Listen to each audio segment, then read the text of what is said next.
Jake Huger, Atticus Barrett, Mean Green Machine, Adam Green is here. Oh no. Good to be back. Good to have you, brother. Back good to home. Have you. Yeah, that's right. Yeah. So Adam used to be a fairly frequent guest back when we had guests on the regular program. And he is, of course, the head of the, of course, everyone knows he's the head of the PCCC and a co-founder of the Progressive Change Campaign Committee, boldprogressives.org. Everybody knows that. I'm just saying it anyway.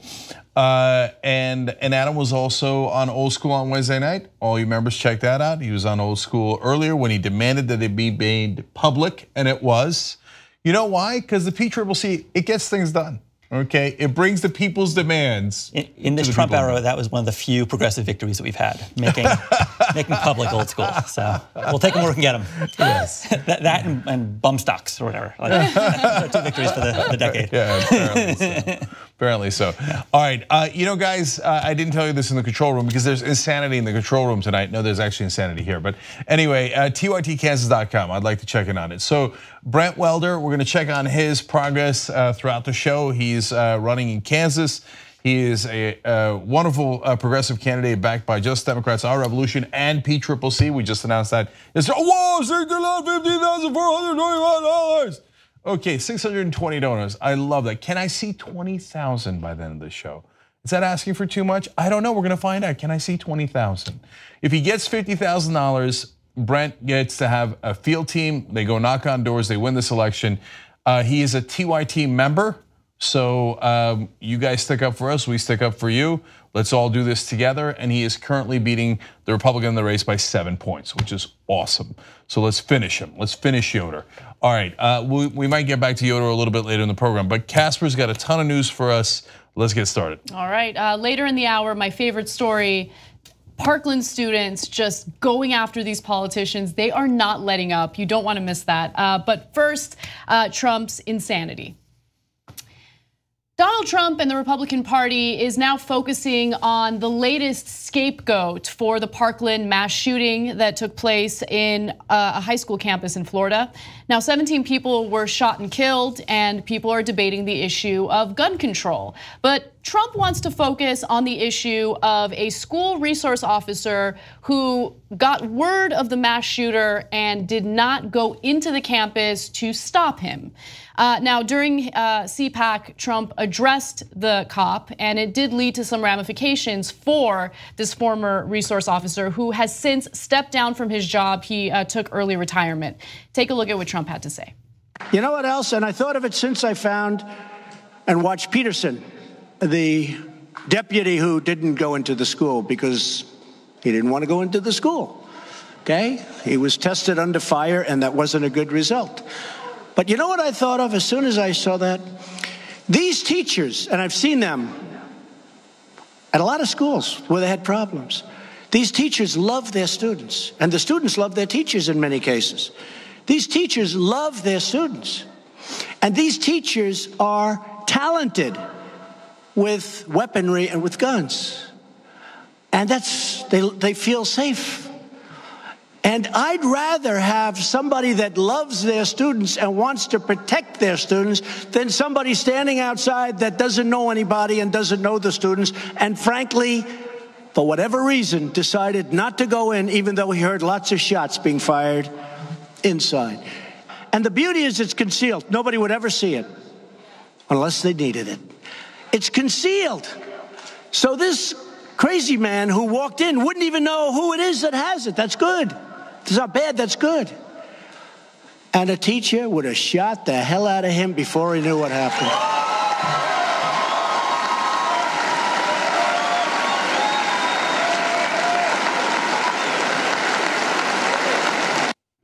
So that was actually the second time that Trump identified the school resource officer who did not go into the school as he got word that a mass shooting was taking place. And understand the framing of what Trump is using there. He's talking about how teachers love their students. The teachers would have done something about it. Basically making it seem as though this resource officer didn't love the students, didn't care about protecting them. Look, the officer was a 30-year veteran. He did not do what he was supposed to do. So Trump is right in that regard. And so I'm not gonna take away from that argument. However, he is not the reason why these mass shootings happen. He is not the reason why 17 people were gunned down. And to make it seem as though this guy is the only person we should be focusing on and that he doesn't love the students, teachers love students. And by the way, Trump said that these teachers are skilled in weaponry. Based on what evidence? Based on what? Yeah, that's just made up. So a couple of quick points here. When he said, it's concealed, that's a good thing. Wait, why is that a good thing? I don't understand his logic. His logic is if the shooter knows, he explained this at length throughout the week, that if the shooter knows there are people with guns inside the building, they're cowards and they won't come in. Okay, so what difference does it make if they're concealed or not concealed? Because you just told everybody, and presumably the shooter has to know that there are weapons for your strategy to work. So, but it's a good thing, not a bad thing. Based on what? I mean, there's just no logical flow in anything he says. The armed guard is also armed, so the shooter would know that there's someone armed in the building. And why would an armed guard, like normally, on average, do worse than a teacher whose job is not to shoot students, but to teach them? That makes no sense at all. So what does he do? He has to rely on this guy not going in the building to buttress his insane argument that somehow teachers would be better than cops at shooting people. And this guy, look, what he did, of course he should have gone in. For the president to name him and to publicly shame him like that, that's crazy. He's now got armed guards protecting his house.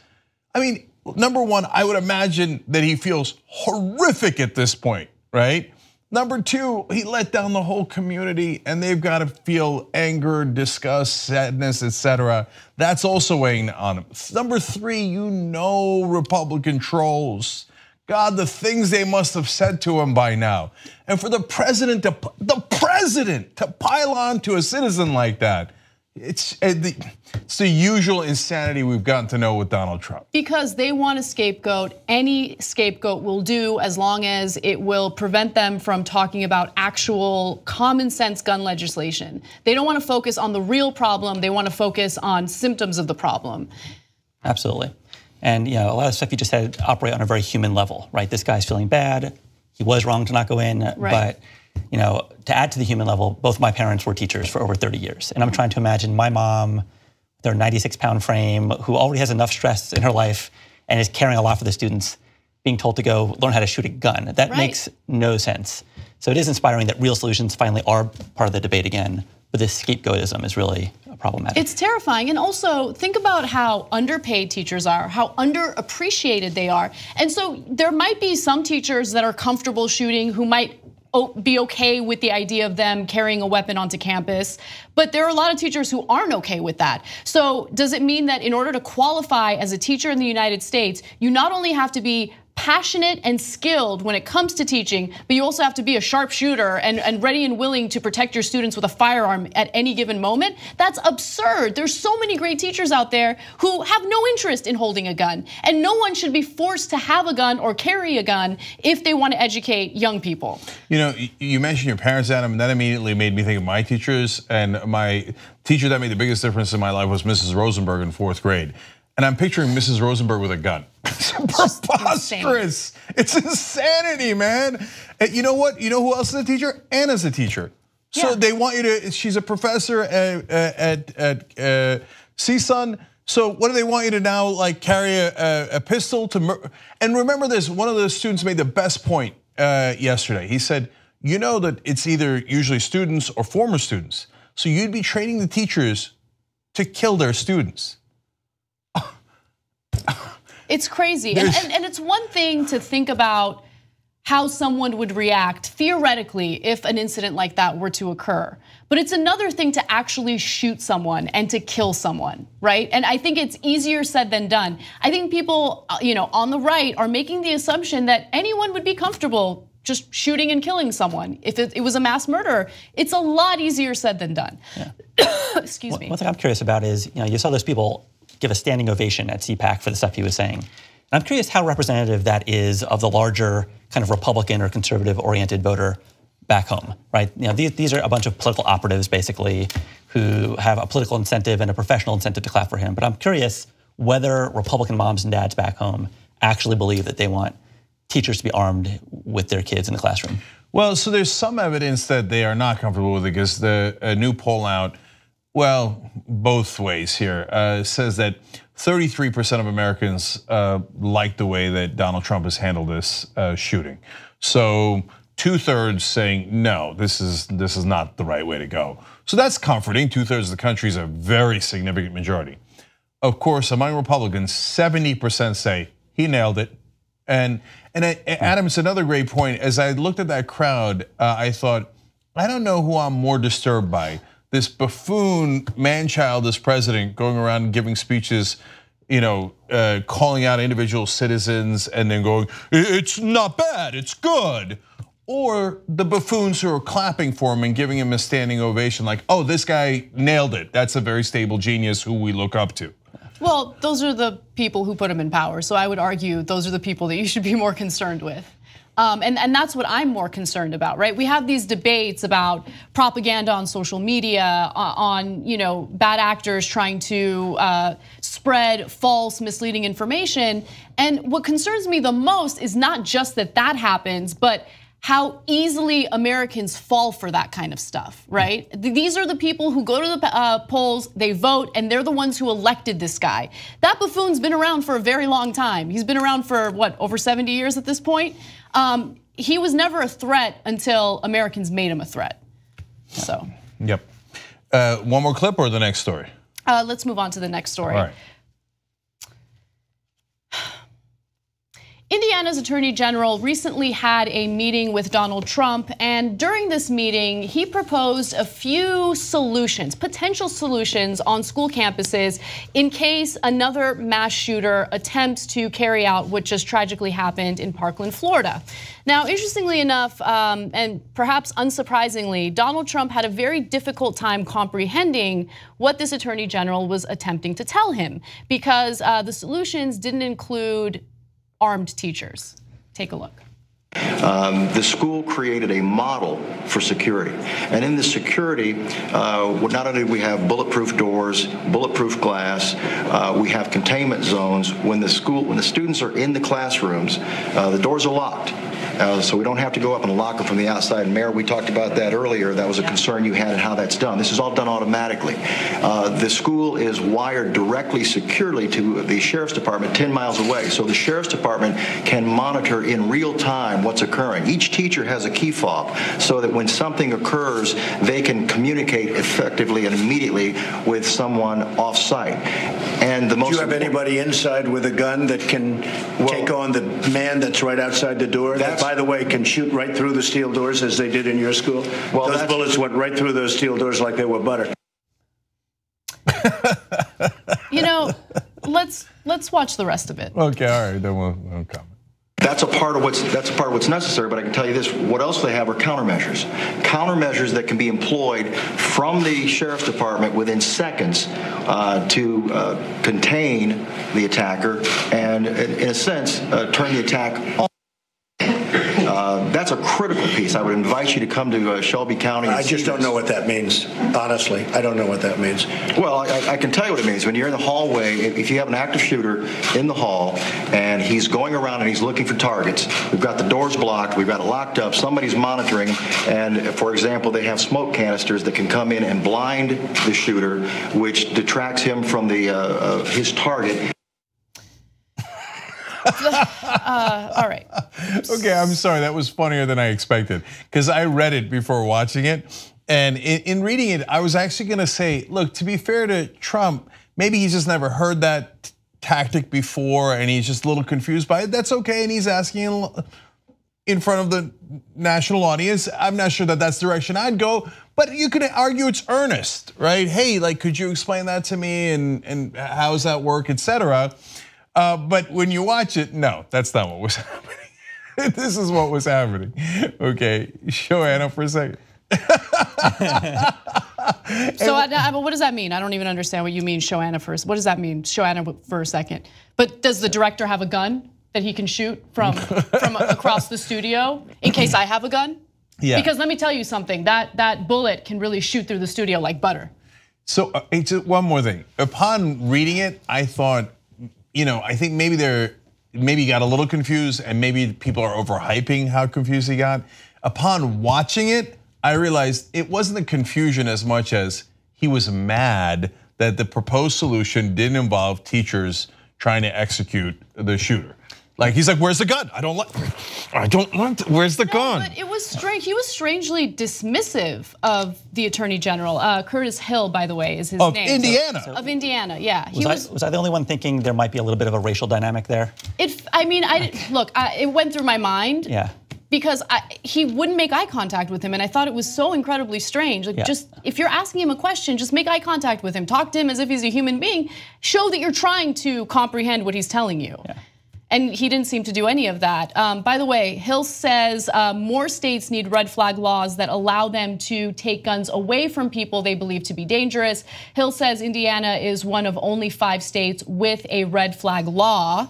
It allows police to take guns away from people who present an imminent risk of injury to themselves or others, including people diagnosed with mental illnesses who failed to take prescription medication, or those with a documented history of violent or emotionally unstable behavior. So his suggestions were all about containing this mass shooter, finding a way to distract him from his target, creating certain safeguards. It's just that his solutions didn't provide what Trump wanted, which is more weapons on campus. I realized as you read that last part too, apparently I'm having a lot of mid-segment epiphanies here. I realized that as you were reading who would not get to have guns, maybe Trump thought, oh, then I wouldn't get to have a gun. Mentally unfit people who were a little unstable. No, but he passed his dementia test with flying colors, Jay. He's a very stable genius. He can tell what a rhinoceros looks like. He's nailed it. And again, look, Indiana is not known for being the most liberal state. So it's not like he was dealing with Nancy Pelosi's cousin who came in from San Francisco and is telling him this. It should have been a friendly situation. Mike Pence, his vice president from Indiana, the Attorney General of Indiana is here. He's got some proposed solutions that he could brag has worked because his vice president helped to put them in place, whatever, right? But instead, the child heard from an adult and the adult didn't confirm what he wanted to confirm. But I wanted ice cream. Why isn't there any ice cream here? Yeah, it's just so sad. So I'm torn watching that a little bit. We've been talking to a lot of the gun groups in the last couple of days, and one thing I'm kind of detecting is that there's an insider conversation that's happening, and then there's what the people want, which is an assault weapons ban, right? And banning high capacity clips. I think that this red flag law is probably right on the edge. It's probably the boldest thing within the insider speak. But there's so many solutions that are being put on the table that are really not that bold, and part of it is like, well, why doesn't he just accept that? There's gonna be, I guess, canisters in the hallway with smoke coming out to distract the gunman. It's like, okay, that's good. That's not the real solution we need. I mean, that's like the last ditch effort, right? Right. So hopefully that's not where the bipartisan consensus lands. So I feel a little tension being like, I kind of want to gang up on him, but also the scope of conversation I want is actually not represented in this conversation right now. Right. Yeah, so that's a great point from a policy perspective.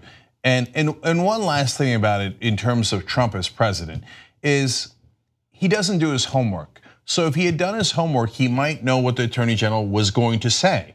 And he would have a reaction to that and think it through. Like if somebody told me, hey, we're gonna have a conversation with the Attorney General of any given state, it's gonna be on national TV, and he's gonna propose a solution. My first question would be, what's the solution? And I'd like to understand that better so I don't get surprised in front of the whole country. Trump, of course, never bothered to read that, never bothered to ask, was totally unprepared. So when he hears it, he's like genuinely surprised, and he keeps thinking like, why isn't he giving me my ice cream? I want guns, I want the teachers to have guns. And you're talking about intelligent solutions here that don't match what I wanted. But if you'd done your homework, you'd already know that. And maybe you could have come up with, look, if you're unhappy with that, you could have canceled it. If you're a Republican out there, you should be maybe mad at him for not canceling it, not doing the homework, or to more effectively challenge him and go, hey, I understand that, but here is my point of view on it, instead of Yeah, well, so sad. Well, we know that the president, who has been applauded as a great deal maker, is actually a terrible deal maker. He's not interested in negotiating. He's not interested in having a conversation. He's interested in getting what he wants, and he's also interested in validation. But to your point, Adam, I hear what you're saying about the insider discussions and how the things being proposed aren't really legitimate solutions that would prevent this from happening again in the future. My issue is that while they're playing patty cakes with one another with these non-solutions, you do have members of the far right who are not holding back in talking about how they want more guns, more guns for teachers, more armed guards on campus. And by the way, I don't think that most Americans have forgotten that there have been multiple cases of school resource officers who have gotten incredibly physical with students, dragging them by their hair, slamming them on the ground whenever they're misbehaving even a little bit. Are you comfortable with your students or your kids going to school with armed guards who could use lethal weapons to respond to incidents like that? I don't know, I wouldn't feel comfortable with that. That's a great point. And we see the amount of deference that's given to police officers when they pull someone over for a broken taillight, and then they kill them and the courts let them off. What does that mean for our kids in school? It's terrifying. Yeah. Wow. Okay, let's take a quick break here. We've got amazing stories coming up. We've got the story of the DCCC, that's the Democrats in the House, attacking their own candidates. It's unreal. That's gonna make you so mad. On the other hand, there's students in Florida doing such a wonderful job of calling out the politicians. So we'll do all that when we return.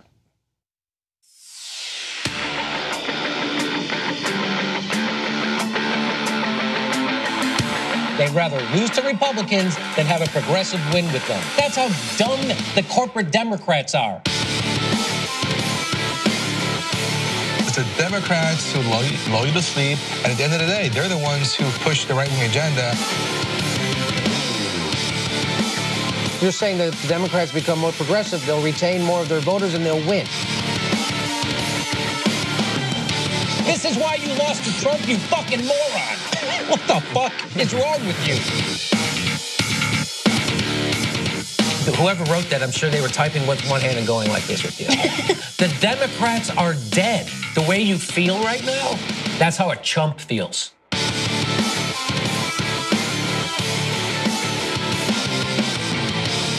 Do not freak out.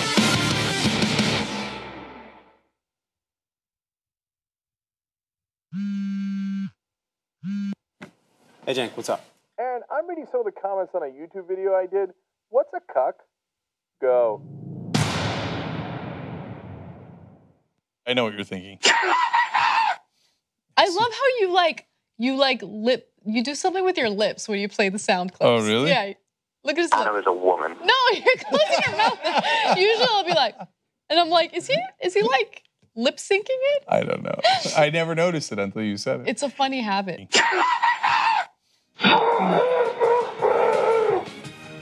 It's not human intelligence! TYT member. They're kicking me out the door. They're kicking me out the door.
I just don't know what that means. Honestly, I don't know what that means.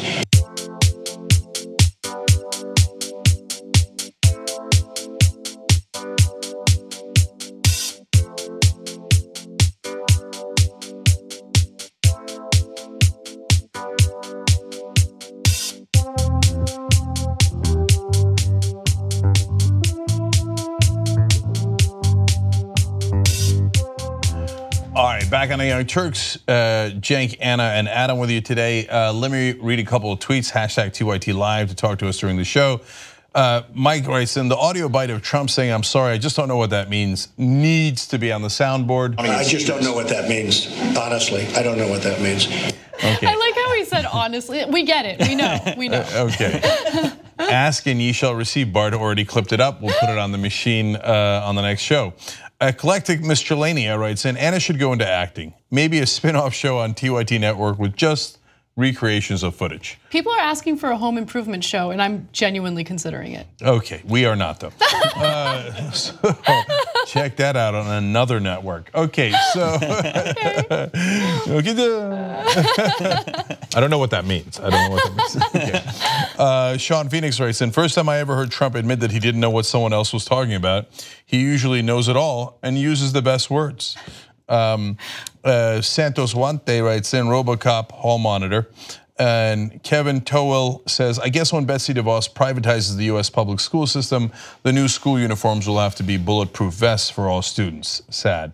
But Kevin, you don't know how right you are. After the Parkland shooting, bulletproof backpack sales went up 30%. I mean, can you blame the people buying them? This is the insanity we live in America now. Man, some progressive better win in 2020 and we better straighten this stuff out as soon as humanly possible. All right, Anna, what's next? The students who are holding politicians accountable for doing very little in regard to mass shootings in the United States are not letting up. In fact, they are speaking out against politicians like Donald Trump, Marco Rubio, and more.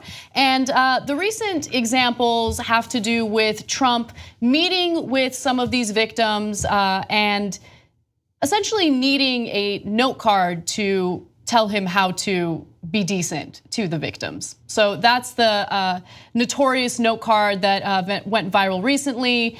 Basically tells the president to communicate to these students that he hears them because it's something that he can't remember on his own.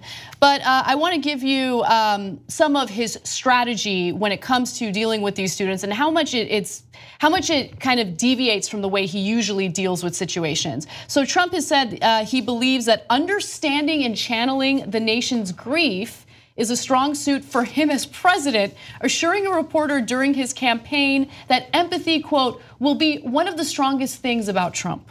Okay, all right, sorry, let's pause there for a second. Look, I don't know if we overemphasize it, underemphasize it, but what a preposterously insane thing to say. Empathy will be one of the strongest things about Trump. Can you imagine if any person in your life talked like that?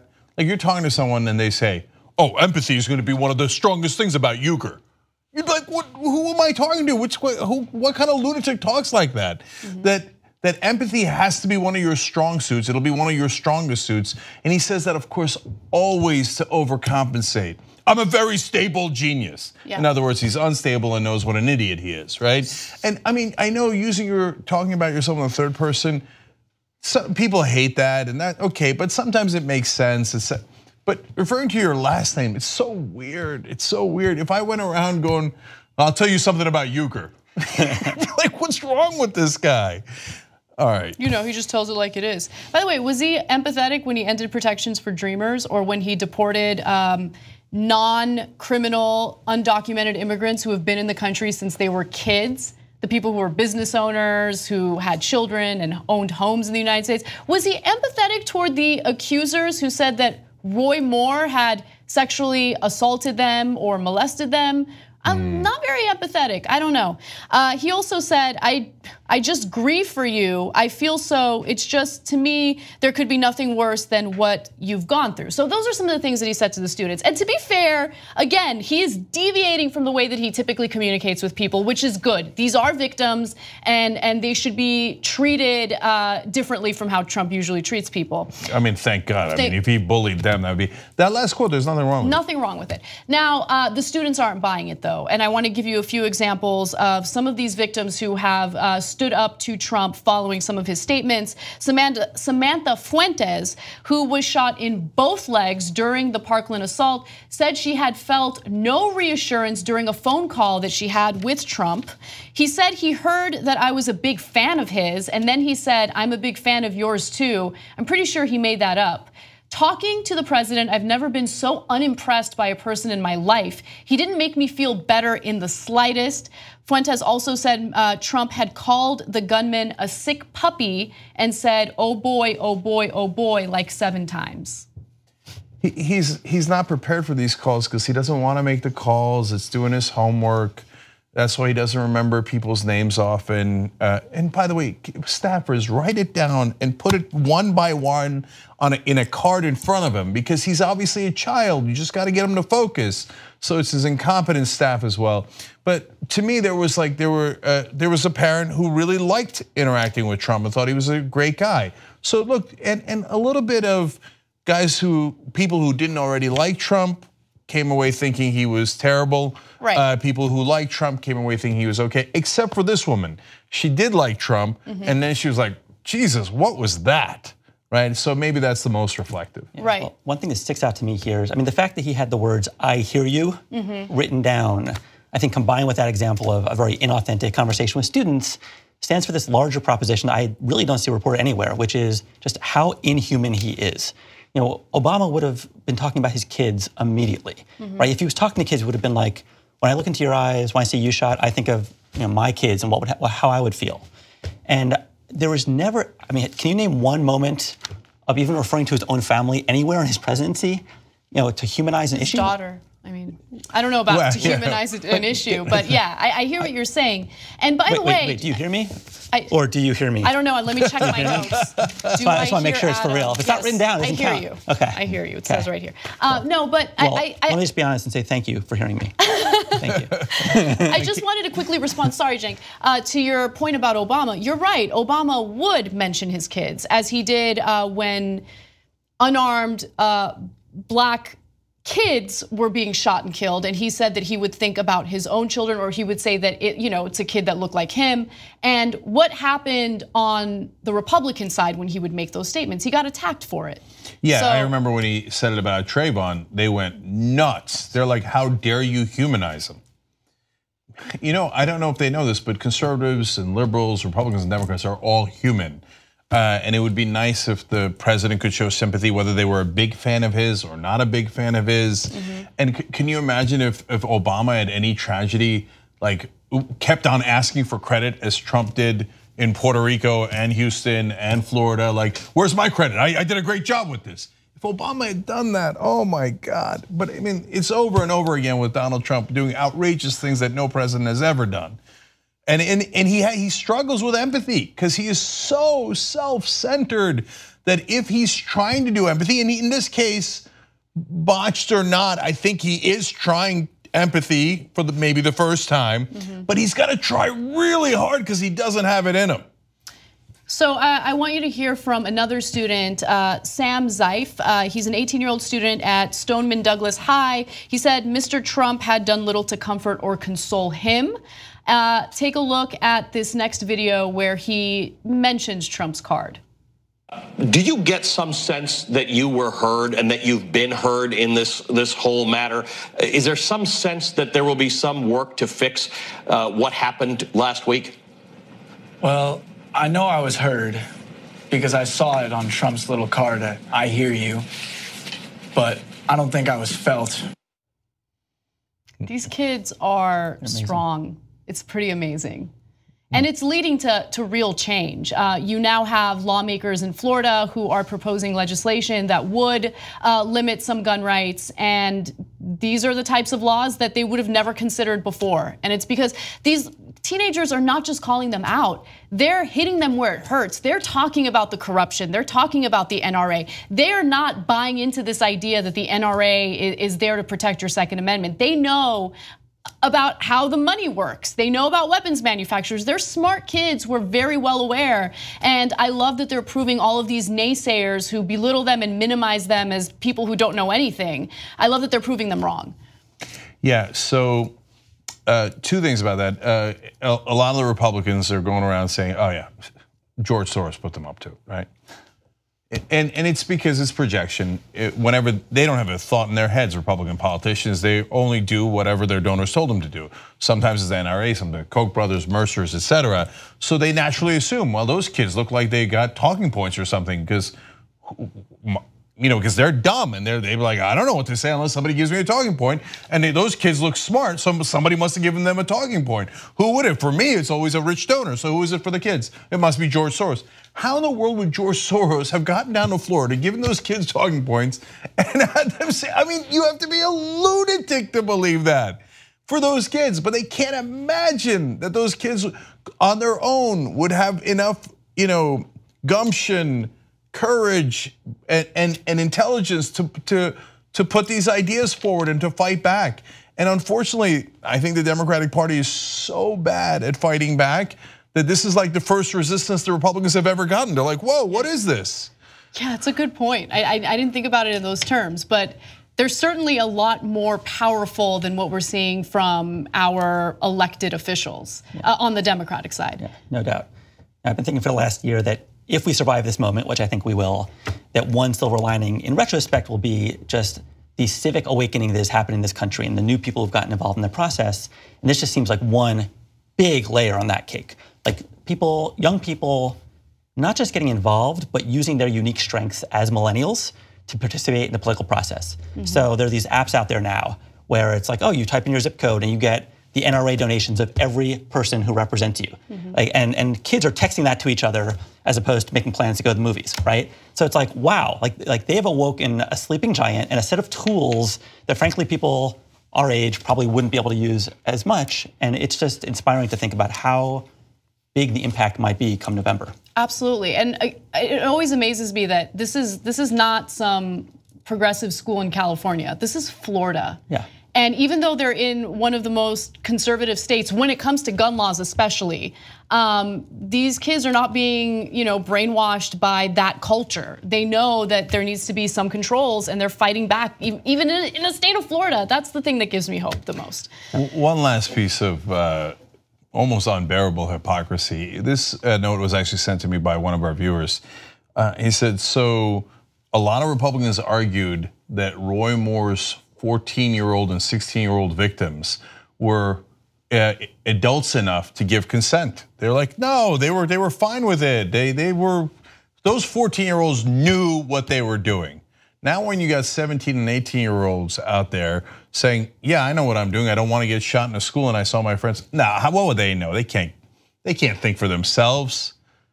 How do you like that for hypocrisy? Right. Well, one of the things that the teenagers who unfortunately had to experience the mass shooting in Parkland, Florida are now pointing to is political corruption. They are very well aware of how the NRA funds politicians. They know how the NRA is funded by weapons manufacturers that just want to make a buck by loosening whatever gun laws we have in place now. And so they are going after the politicians who are either being funded by the NRA or refuse to give up that funding by the NRA. Case in point, Marco Rubio. I love this story. Recently, a student from Parkland, Florida said the following: we should change the names of AR-15s to Marco Rubio because they are so easy to buy. Sarah Chadwick is the name of that student and she's incredible. By the way, Rubio has an A+ rating from the NRA and has received $3.3 million in donations from the organization over the course of his political career. This is an earnest question. Did you just call him Ruby Ho? No, if I did, that wasn't intentional. Okay, sorry. All right. No, I would do it. I don't care. Yes, by the way, Donald Trump has taken 10 times as much in just one election cycle. He took about over $31 million from the NRA, both to support him and to attack Hillary Clinton. There's some questions about where some of that money came from, maybe from abroad, which would be illegal, by the way, and that's being investigated apparently. That's why it's not a coincidence that both Donald Trump and Marco Rubio, having taken millions of dollars from the NRA, who takes millions of dollars from gun manufacturers, have decided that they don't want to slow down the sales of gun manufacturers. And so for a lot of people in DC, and unfortunately on TV, that's verboten. You're not allowed to talk about donors. Almost no television anchor ever asked the politicians about their donors. And in fact, when that became an issue in the 2016 primary on the Democratic side, they kept badgering Bernie Sanders like, are you saying that Hillary Clinton might have changed a vote based on her donors? With unbelievable disbelief. But these kids, they don't work on television. They don't know what's forbidden to say for whatever crazy reason. They're not in politics. They're like, well, it's kind of obvious. Marco Rubio took $3.3 million, and then he refuses to counter the NRA and refuses to buck this system. He has an A+ rating from the NRA. Gee, I wonder why. Right. And so, and by the way, not just credit to Sarah Chadwick for that great quote, but also to Cameron Kasky, who asked him in the first place in the town hall, will you give up the NRA money? And he absolutely refused to. And Cameron was relentless, follow-up after follow-up after follow-up, more follow-ups than most journalists do, right? Absolutely, no, I would take those kids and put them on cable news, I swear to God, way more than I would have those current cable news anchors. Because they don't know what the unwritten rules are. The unwritten rules are political money goes into cable news. It goes into cable news at billions of dollars, so shh. So I have to jump in because I think for the most part you're right, but I think it's certainly the case when it comes to income inequality, regulating the banking system, anything that has to do with financial reform. They never talk about corruption in politics, ever, ever, ever. They won't touch it. Because a lot of those banks, a lot of the people who are in favor of crony capitalism do buy advertisements on cable news. But there is something a little different that I'm noticing when it comes to political corruption in regard to the NRA. Usually after a mass shooting, they will talk about that political corruption for a day or so, and then they'll move on. But you know why? Because gun manufacturers don't buy ads on cable news. That's right, I was gonna get to that. So they feel a lot more, look, this is my speculation obviously, but I feel like they're a lot more comfortable talking about that form of political corruption as opposed to the corruption that we see with Wall Street. Or pharmaceutical companies, which are huge advertisers. Oil companies. Et cetera. Yeah. So just to validate something you both have been saying for years, we've been recently doing some focus groups around the country. Trump voters, drop off Democratic base voters, and one thing that unites voters everywhere is this lack of faith in the system, the idea that the system is bought. And again, one silver lining here will be that these issues of systemic corruption are being mainstreamed, and for the long haul, hopefully. So it's pretty amazing. It also is notable that Rubio's response to this was, no, they're not buying me off. They're buying into my agenda. Right. As if that's a great. So my agenda includes kids getting killed in school. Like that's a horrible thing for him to say. Yeah. And it's kind of a lose-lose, and it's amazing to see the tables turned on Republican politicians like this, so that either way they answer it, they're looking pretty bad right now. It's just a matter of the spotlight finally being shined. No, look, when you've got deeply establishment figures like Senators Gillibrand and Booker now saying no corporate PAC money, I'm not going to take it anymore, the tide has turned. So wolf-pac.com. Get in the fight, find a way, even if it's not Wolfpack, make it another group, but make sure you fight to get money out of politics. Because the cavalry with these younger generation has arrived. So up and at them. Let's go fight, let's go win. Let's take a break. When we come back, we'll hear a little more from Trump at CPAC, unfortunately, but you don't want to miss it. We are actually the longest running daily stream on the planet. Later tonight, we start a revolution. Yes, another one. I ask leave of the Senate to continue my remarks. Too strong. You're not answering the question. Answer the question. No one is above the law, and that includes the President of the United States of America. Go, engage, fire. Congrats to the Young Turks. They actually won a Streamy Award tonight. We'd like to thank Donald Trump, obviously. We just crossed 7.6 billion views. Revolution won't be televised. Hello, Internet. I am the least anti-Semitic person that you've ever seen. I think there's blame on both sides. Oh, these politicians, they're the worst. They had these beautiful soft towels. It's just so wrong. They took your wealth and redistributed it to them. The government's robbing you, and they're distracting you with fucking nonsense. Fake news, the enemy of the people. Nobody knew that healthcare could be so complicated. I can't speak as dumb as he understands. The market will be destroyed by this plan, and 45 million people will be left without insurance. They will be met with fire and fury. We've just launched 59 missiles. MSNBC shows the bombs taking off, and Al Jazeera shows you when they land. The profiling and the Muslim bans have begun. Today, my father and brother await deportation. Horrific act of violence in Charlottesville. I want you to see what hate looks like in America.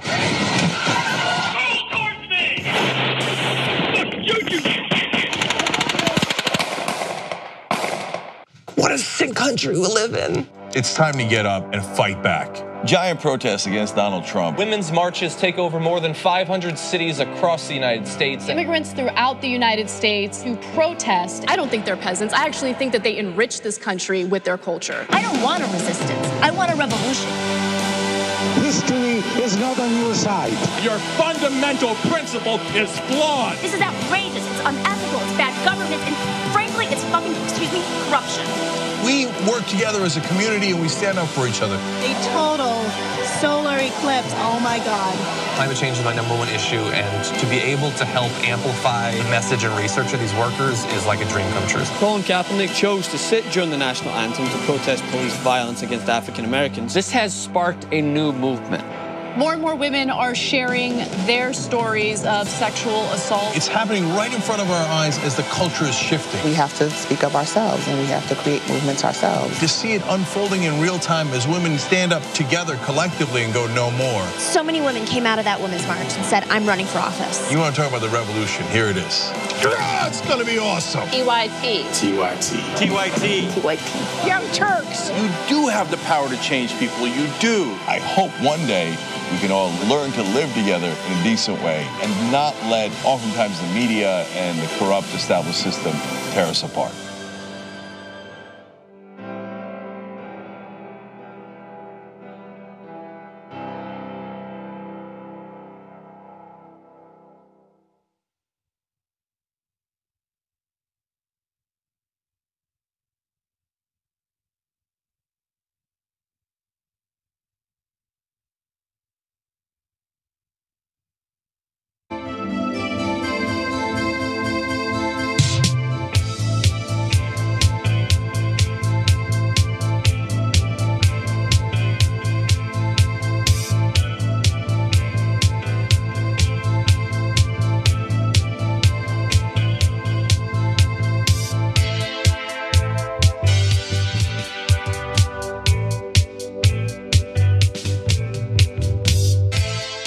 Back on the Young Turks, Cenk, Anna, and Adam with you guys.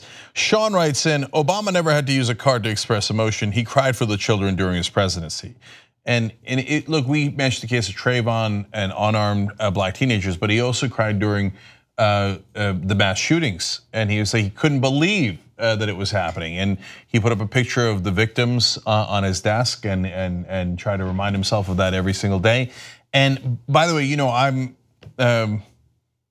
I was not shy about criticizing Obama and his lack of genuineness on a lot of issues, but that was not among them. That actually, he was genuine about that. You could tell it broke him up, and he fought way harder than he did on other issues, in my estimation, on that issue. Look, I wish he fought as hard on every issue, but it was great that he fought on that with the emotion that he did. Gabby Marita writes in, is Trump Ferengi? He needs to be reminded to emote human empathy. Otherwise, his default mode is scam everyone I meet. But look, that ending, Gabby, that's such a great point, because this is something I've talked about a lot on the show, that not all rich people, not even close, but some wealthy folks have gotten there because they're willing to do what others are not willing to do, because some of them have no shame. whether it's releasing porn tapes, pretending that you didn't shoot them to get famous. I don't know who I might be referring to, I'm just saying, right? Or it's guys like Trump who run Trump University, which is an obvious scam. And he knows he's taken the last dollar out of these people's pockets. And he thinks, suckers, because he can't, it's almost a sociopathic. I mean, is that the right word for saying? Yeah. He's a sociopath, right? He just doesn't care. I mean, how does that not break you up? He does. That's why he's got to try really hard to have empathy, because it doesn't come natural to him. Anyway, okay, so member shout outs today are Grant Dixon and Michelle Wright, but let's do one more member shout out to Brent Welder. There he is, he's running for office in Kansas.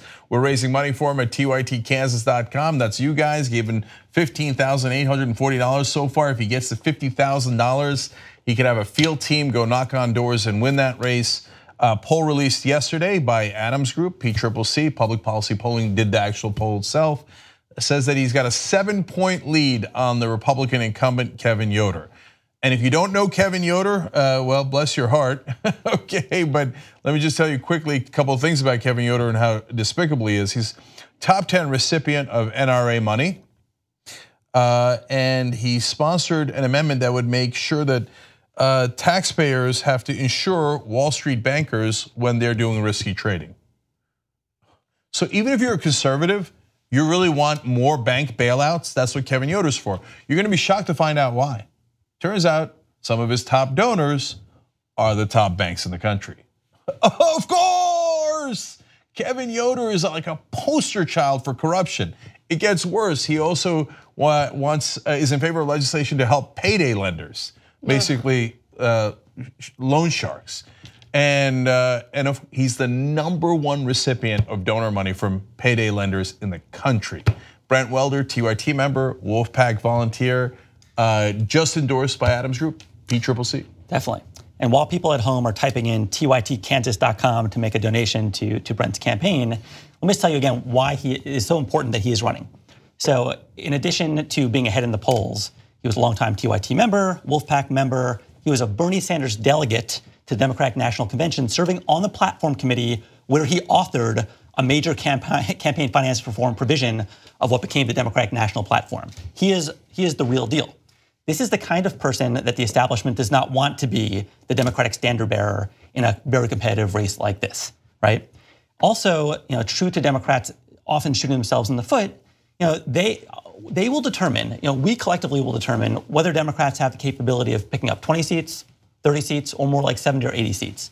And our chances will go way up to really send a message in this resistance moment if we have more people on the ballot like Brent Welder. Right? This is key to victory. He's out there campaigning on things people actually are inspired by. Medicare for all, campaign finance reform, expanding Social Security. So it is our obligation to make sure that he wins this primary against somebody who is campaigning as having the courage to compromise and leading from the center, leading from the middle. It's ridiculous. So seriously, tytkansas.com, it is so important. And not only will he be able to hire a field team and really bring this message to voters, but we are liberating him from having to do call time to big out-of-state donors and instead allowing him to go around his district, knocking on tens of thousands of doors because we are fueling him at a grassroots level. All right, so look, if you're watching this later when we're not live and it's on YouTube, in the description box you could just click on tytkansas.com. We'll also put Brent's website up in the description box, brentwelder.com. So you can click on it, find out more about him. It'll be in the comment section on Facebook. One more thing about Brent, which I love. He donated to build this studio. So we got to stick together, guys. So he was there for us. We want to be there for him. And this is how we win. Not any big donations. Brent gave a small donation here. You guys can give a small donation back to him, and we will as well.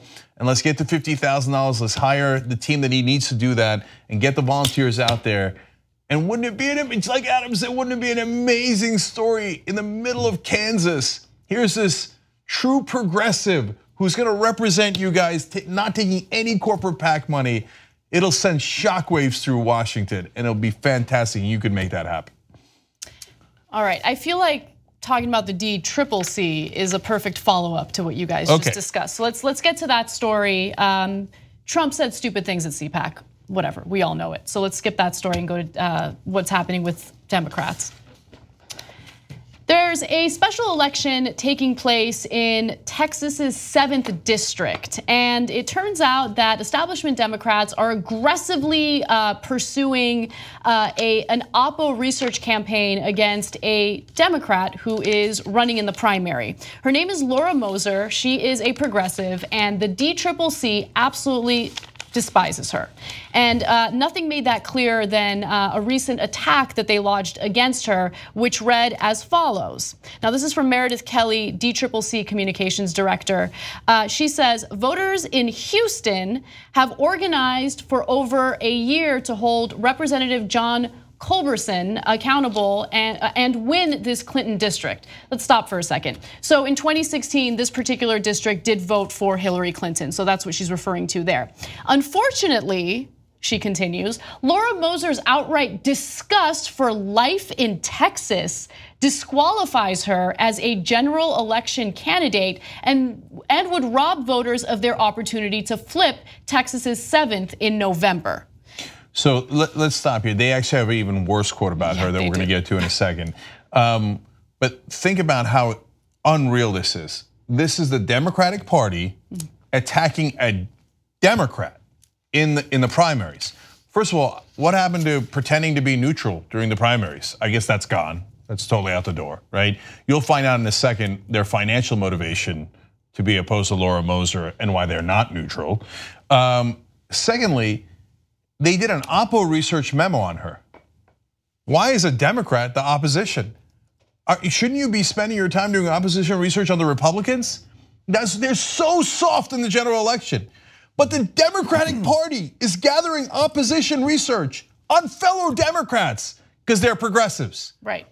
This proves everything we were worried about the Democratic establishment. They said it in public. They did this publicly, which leads to point number 3 about that quote. You can't take it back. So if Laura Moser wins the primary, and you're goddamn right she will, and we'll have the links down below to donate to her, to volunteer to her, go to her website. I couldn't oppose the DCCC more on this issue. But if she wins the primary, then the Republicans are gonna run ads saying her own party said that she's disqualified because of her disgust for Texas. You monsters, you corrupt idiots. Can we emphasize the idiots part right there for a second? Yeah. So in their mind, they think we want to take back this district. We don't think this is the most viable candidate, and we're gonna make the very rare step of blasting one of our own candidates, right? If you need to understand the credibility of their political analysis, just look at their political tactic here, where the net effect of them attacking her, just like Debbie Wasserman Schultz doing what she did to Bernie, has the effect of rallying tons of support around her. There will now be links in this video. Our group is going to send an email for her tomorrow. Many other groups were out there endorsing her today. So if you want to think about the political strategic insights of the Democratic Party establishment, this is representative of it. It's just shooting ourselves in the foot after shooting ourselves in the foot. And that's why it's so important that we not buy into some of the conventional wisdom that we're told to believe over and over again about how to fight various fights. We need to support our own and get some real progressives elected. So Adam makes a great point. The only upside of this is that now you've almost guaranteed her a victory in the primary. Thanks a lot. God, you guys are so stupid. They thought in their bubble, like, we'll show her. Okay, we already picked our hand-picked people, one of whom is a former Goldman Sachs guy. So we've got this figured out. And all of our rich friends in Washington will be so aghast at Laura Moser, this will end her. No, what you've just told everybody is she's the actual progressive in the race, and she doesn't represent the donors. Thank you, you morons. But one other thing is, Adam said we, but they don't view it as themselves as progressive.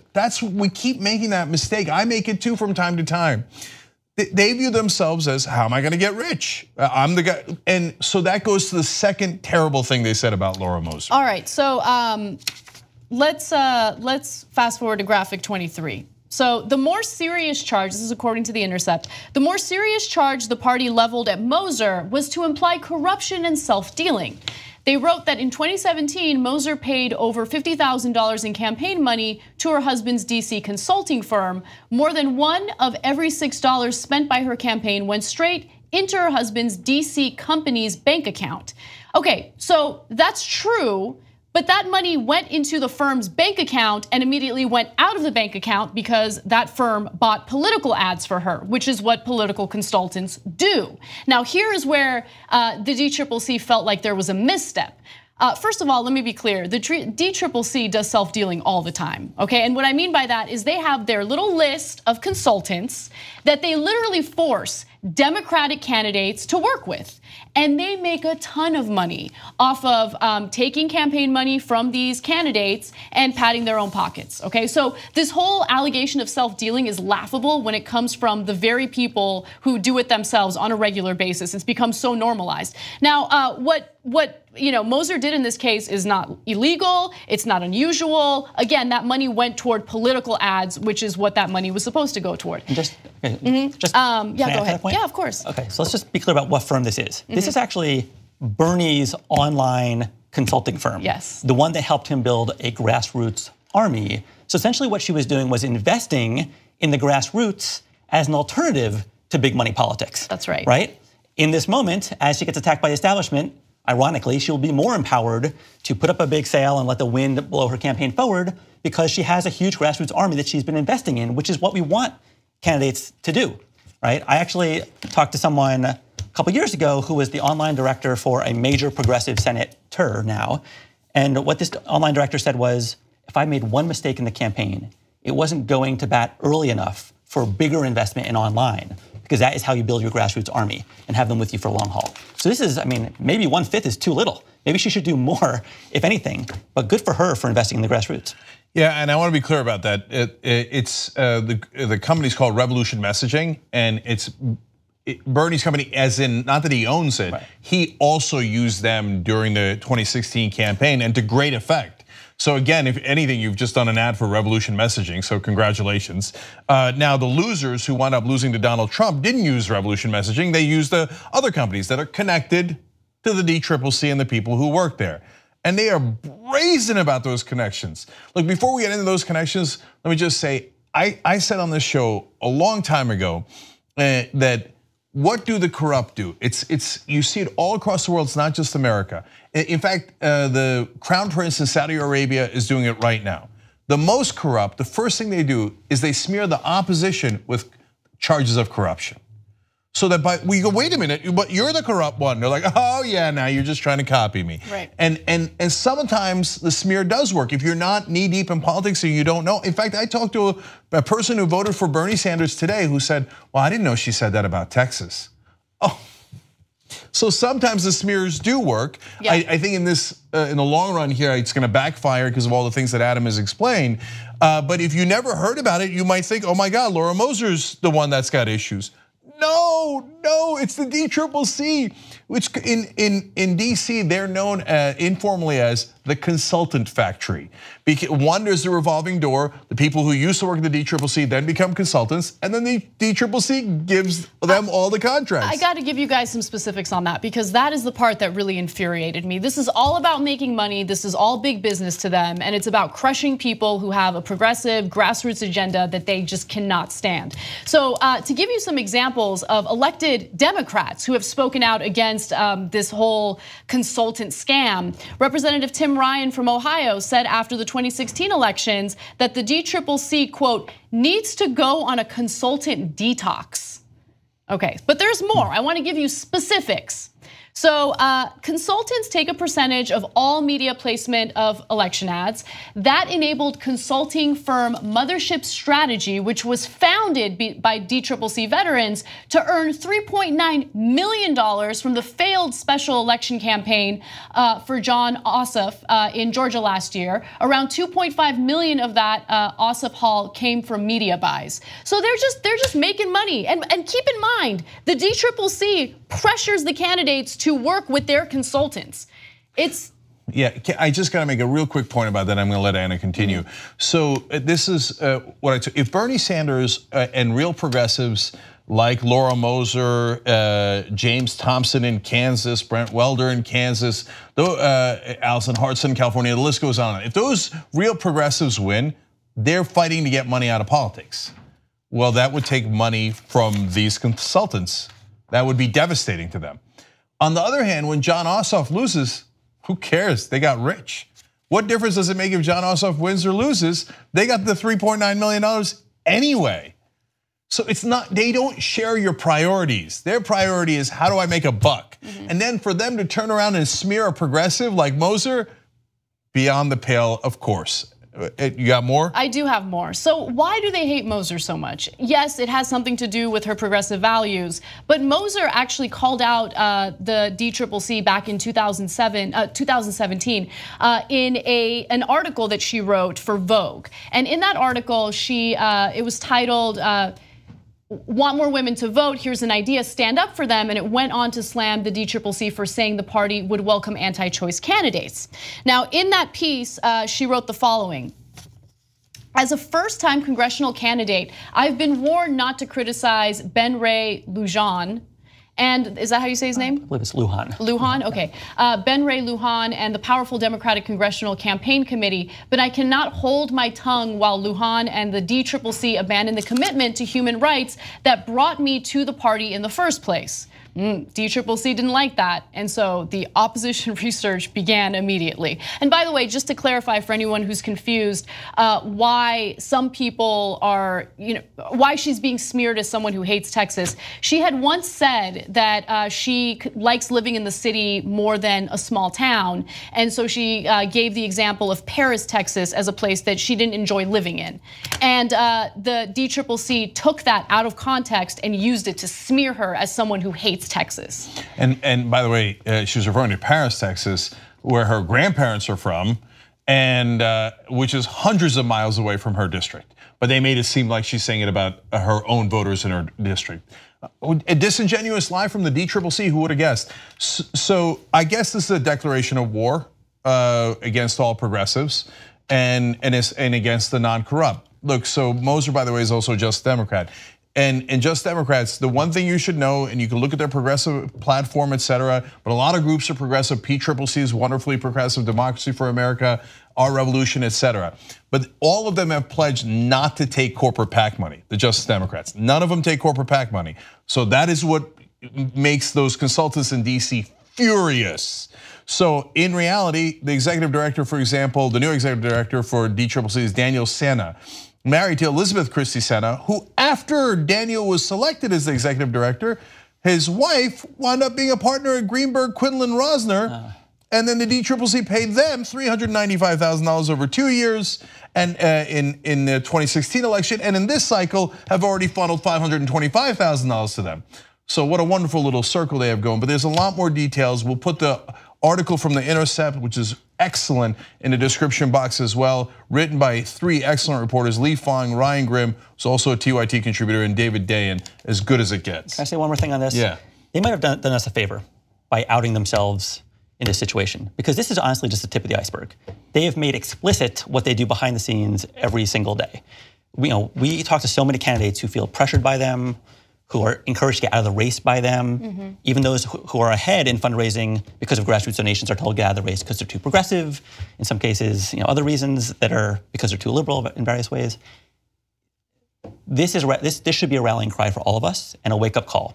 And I know that my grandma in the past has told me, oh, I wrote a $10 check to the Democratic Party. And I'm like, Grandma, I like where you're going in general, but let me talk to you about other places to donate, right? But people just assume good intentions here, and they're not only undermining our agenda, but again, I believe undermining our ability to win. And I'm gonna say we in the broad sense, those who want a big resistance victory in 2018, our ability to win, because they're unintentionally sabotaging us by putting lame people on the ballot and undermining people who can actually win. Yeah, and one last thing, it's a story that we broke at TYT. TYT Investigates reporter Michael Tracy broke it. It's referenced in this Intercept story. There's a memo that they sent to all the candidates. Now, one of them said, hey, don't attack one another. Oops, you just attacked a candidate in a primary, violating your own memo in the most brazen, outrageous way that I have ever seen. So apparently you didn't mean it. What you meant was progressives unilaterally surrender to the establishment candidates. Okay. Yeah, don't attack us. That's what they meant. Exactly. God, there's the worst hypocrites. But number two, they told the candidates, and that's what James Thompson from Kansas, a wonderful progressive who almost won last time in Kansas. This time he will win. Objected to. He said, "Why do I have to spend all of this money with only the consultants that are on your list? What if I found a great person working in the middle of Kansas? What if I've got great progressives? No, you won't help me unless I spend most of my money with those consultants that you're in bed with." He said, "No, sorry, no, I'm not doing it." Okay, and that's what all these progressive candidates should say. And to Adam's point, to all of you out there, if you're gonna give money, that's great, because small dollar donations are pulled together, are more effective, more powerful, and will beat these corporate PACs. But give it to progressive groups that you trust, and because those groups have earned your trust. Don't just hand it over to people that call themselves Democrats. All right, check out all the links below. Wonderful story by The Intercept. And by the way, all the candidates we mentioned, we'll put their links down below too. Go give them small dollar donations directly. Don't run it through this consultant factory. Okay, we're out of time. All right, Adam Green, speaking of wonderful progressive groups, go everybody check out boldprogressives.org. Bold what? I believe it's boldprogressives.org. All right. And it's the PCCC. The P part is very important there. Yes, extremely important. No ambiguity about that. We are not the DCCC. But that's actually, you did that on purpose, and it's actually perfect in this case, because instead of the Democratic, CCC, it's the Progressives Change Campaign Committee in this case. So, all right, thanks, Adam. We appreciate it. Ida Rodriguez is next, and we have some amazing stories for you guys as well, including one of the worst ideas on a college campus I have ever seen. All right, we'll be right back. Hey, Dave. As you can probably see, Skype froze. Frozen crashed. I'm watching that documentary on the Vietnam War, and there was a TV journalist in the middle of some tiny little village in Vietnam doing live TV as the soldiers were burning the Vietnamese huts, and it didn't crash. And that was 1965, and he was in Vietnam.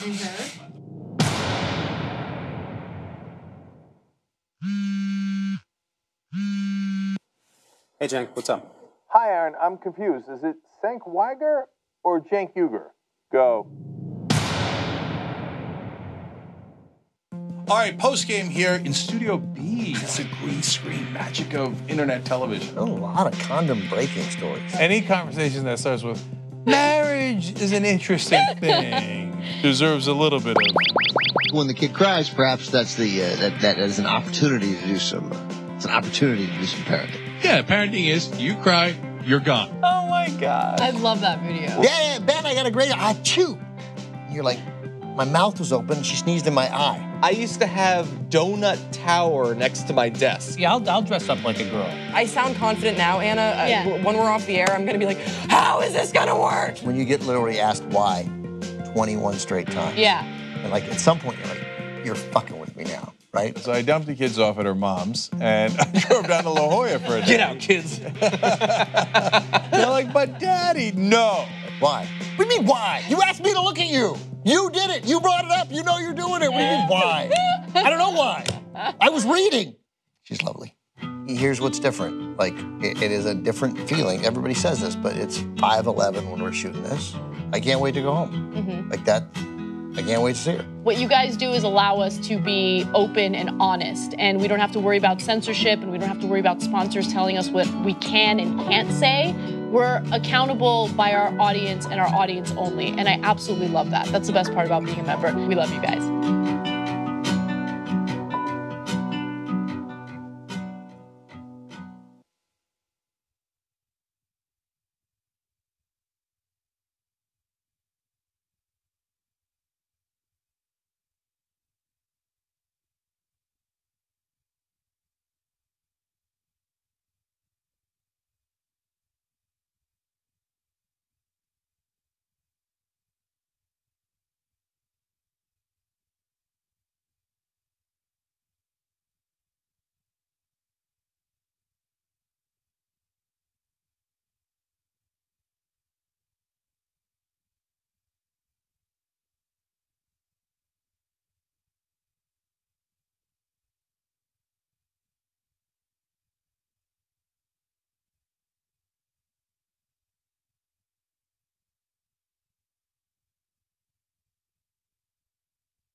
die, we multiply. An army of supermen, all the rest like Slugers. Ride, and they are kicking it all night. Drop it.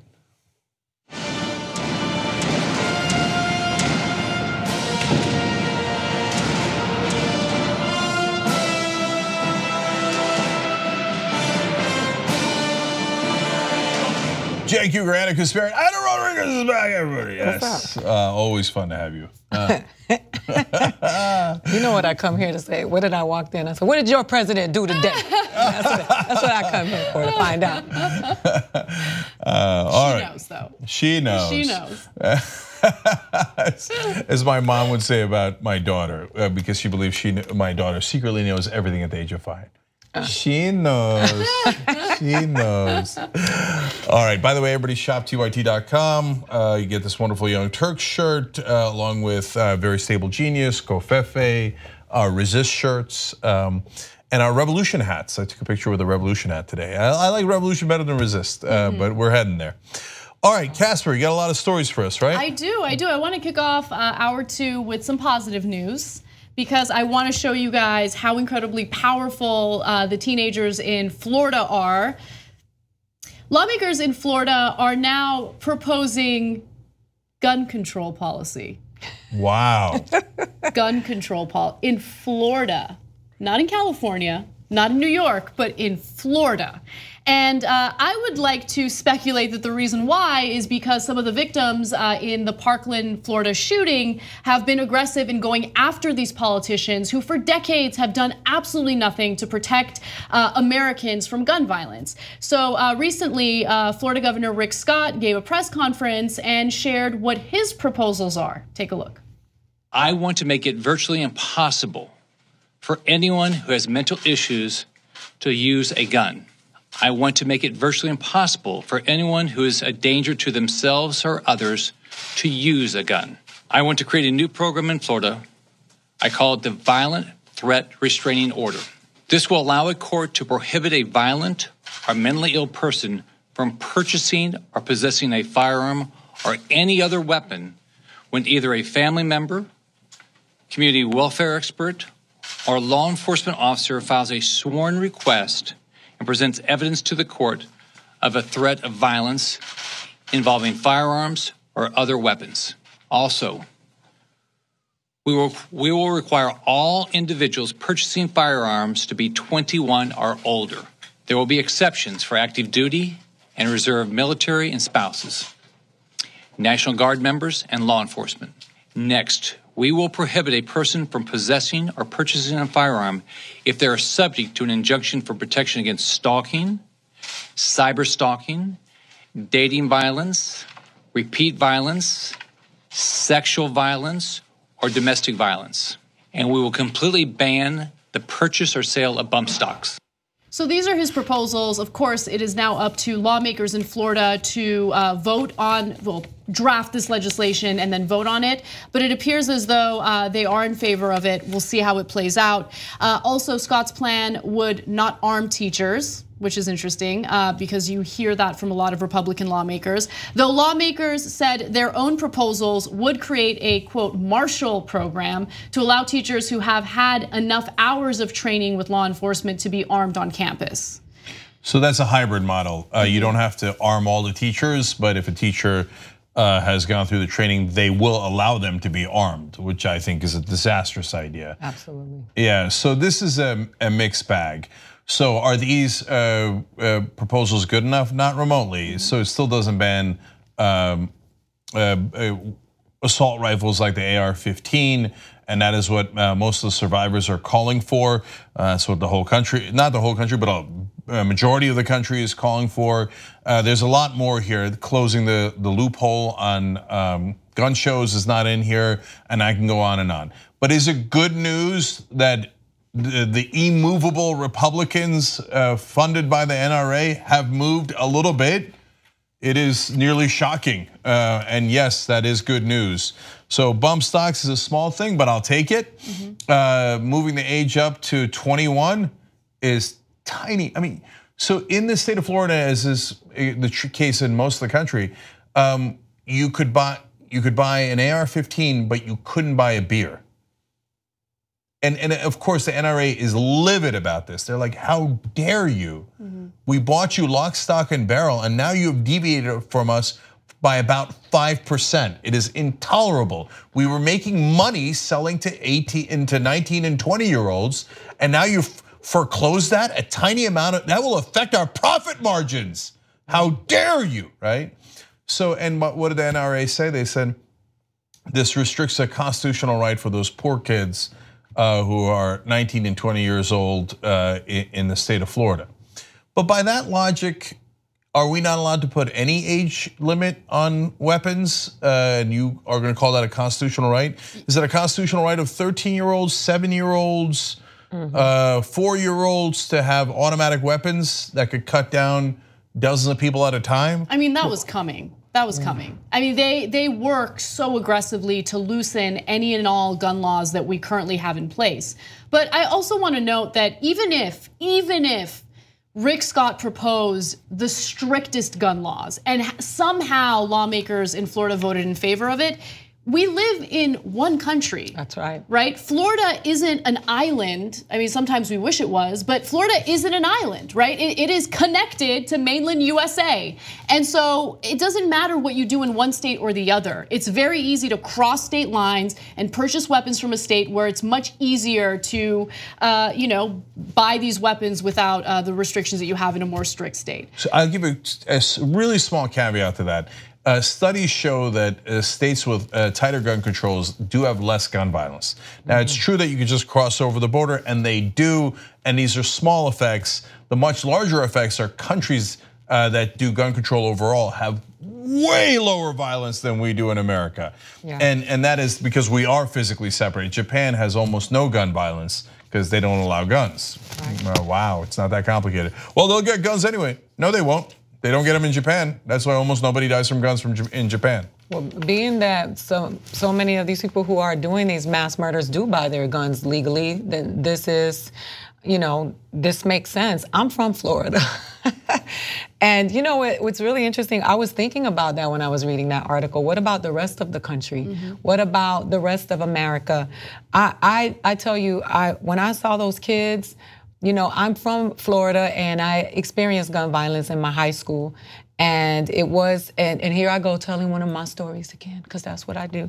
But it's something that is just a reality when you're in the South and you're in South Florida.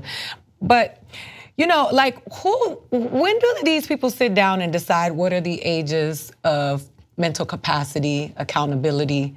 It's so interesting that it always shifts for the benefit of an organization that makes money. Yeah. And everything is so interesting when, the age for an abortion, consenting for this, consenting for sex, what's statutory rape, how old you, people get so caught up in this, the regular people who don't realize that the motivation behind a lot of this stuff has to do with profit and gain.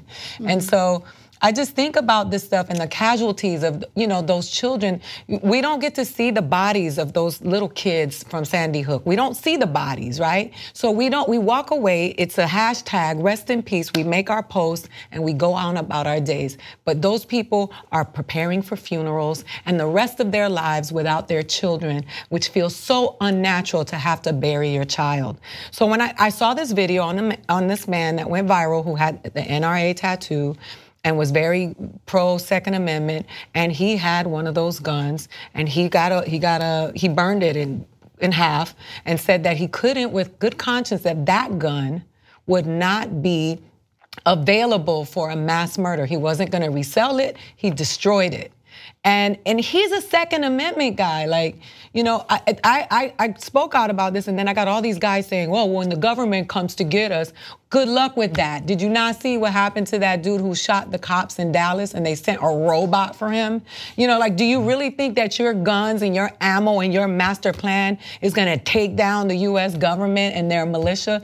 You're crazy. The government has already come for us. Absolutely. I mean, just think about how many of our freedoms we've willy-nilly given up in the name of national security. Yeah. Think about the opportunities that have been taken away from us, the doors that have been shut by the very people who took advantage of those opportunities in this country, right? The government's already come for us, and Americans have been complacent and they've sat back and they've taken it. The gun rights activists who make that argument, they use the same fear-mongering tactic that we see from the NRA. They know that they don't stand a chance against the US military with their drones, with their tanks. That's right. Good luck with your guns. But look, by the way, I also don't like the framing that they use when they make it seem as though if you want some form of gun control, you're anti-Second Amendment. That's right. It does not mean you're anti-Second Amendment. That's right. I believe in the Second Amendment. I do not want to ban guns. In fact, the majority of the students that I've heard from Parkland, Florida, do not want to ban guns. But they did think it was a little strange that in the state of Florida, there was an age limit when it came to buying handguns, but there wasn't an age limit when it came to AR-15s. You know, that is common sense gun legislation that maybe the country should consider. And so one last thing. So they think that they're going to pressure the government to keep their rights if the Second Amendment protects all the other amendments. Okay, let's talk about reality. So how would you use the Second Amendment to guarantee your other rights? What, you would threaten to shoot cops, politicians? How would you do that, right? In reality, what did the kids who were the survivors of the shooting do? They applied political pressure. That's right. And Rick Scott is going to run, very likely to run for Senate. So he's now the governor and he wants to run for senator. So he responded to the political pressure. Right. So he was worried they're not going to vote for him. So all of a sudden he gives you a concession. If you had gone and exercised your Second Amendment rights and said, Rick Scott, I'm going to shoot you, he would not have responded to that pressure. You would be sitting in prison today. That's right. So be sensible, be practical, and be American. And the American way to address these issues is through politics and democracy. All right, let's switch gears and talk a little bit about immigration because recently Trump made. Oh, sorry. We got to take a quick break. Okay, so we'll come back. The change they made to immigration policy is both distressing but also laughable. Not distressing at all. There's nothing to be distressed about. You're just laughing. All right, we'll find out how you react when we come back.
was. They kept saying, all right. Wall. We're back. Cenk, Anna, and I with you guys. Kimberly Buckley writes in on YouTube Super Chat. When you write in on YouTube Super Chat, by the way, you also help the show, so thank you. TYT is the best. I feel so privileged to have had the opportunity to meet everyone at the anniversary party on February 15th. Aww. I was one of the people in the group that met with you after the wonderful show that night. Peace. Nice. Thank you, Kimberly. Ishka Bibble says about the story we did about the DCCC, the establishment Dems just can't help themselves. That's why we always lose. And Rita Ann also says, Republicans fear their base. Democrats despise theirs. That's why they lost in 2016. Unfortunately, there's a lot of truth to that. All right, what's next, Anna? Donald Trump recently addressed sanctuary cities and states like California that he feels aren't strict enough when it comes to deporting undocumented immigrants. And he just kind of threw up his hands recently and said, you know what, maybe I need to stop helping states like California. Let me give you his exact quote, it's hilarious. Frankly, if I wanted to pull our people from California, you would have a crime nest like you've never seen in California. And when he says pull our people, he means immigration officials. All I'd have to do is say, ICE and Border Patrol, let California alone. You'd be inundated. You would see crime like nobody has ever seen crime in this country. The only thing that I find surprising is that he used the word inundated. That was impressive. Somebody wrote that. He sounds like a parent talking to his child. Like, you know what? Yeah. If you don't like ICE, if you don't like my immigration policy, then I'm gonna pull those ICE officials out of your state. See how that works out for you. Good, do it. You don't like the broccoli? Well, exactly. I won't give it to you. No, maybe I won't just give you dinner at all. Oh my God. Okay, so he continued, if we ever pulled our ICE out, and we ever said, hey, let California alone, let them figure it out for themselves, in 2 months, they'd be begging for us to come back. They would be begging. And you know what? I'm thinking about doing it. Yeah. He's such a child. And look, the reality is, and he keeps perpetuating the stereotype about undocumented immigrants. He thinks they're all members of MS-13. Of course, that's not the case. There have been studies that focus specifically on immigrant communities, undocumented immigrant communities. And what those studies find is that crime actually tends to be a little lower in those communities because they're so terrified of being deported. And by the way, they're just not violent people. Right. They like to cherry pick, specific cases and then generalize about entire populations based on that alone. So he's not gonna pull ICE. And by the way, again, for the billionth time, what are sanctuary cities? Sanctuary cities are not cities where elected officials or law enforcement tell people, hey, you're undocumented? Awesome, come live over here. They just, they want federal agencies like ICE to, first of all, you need to provide resources to these municipalities or to these states if you want them to detain people on your behalf. And they also want evidence of wrongdoing. They want evidence that these people actually broke a crime if they're gonna use their resources, their local resources, to detain these people. And there was this problem where ICE officials would pressure local law enforcement to detain people indefinitely. And that costs money. Right? And so sanctuary city, again, is not, oh, we're letting everyone in and we're not doing anything about it. And there's one other really important point, maybe the most important point, and a police chief in LA talked about it and had the best quote in this story. The point is, if you, what the federal government now wants you to do is, if you're in Los Angeles, San Francisco, et cetera, if somebody comes in and says, oh, there was a robbery in my neighborhood, they say, give me your papers, to the victim. And if the victim doesn't have their papers, okay, you're undocumented, I'm turning you over to the federal government.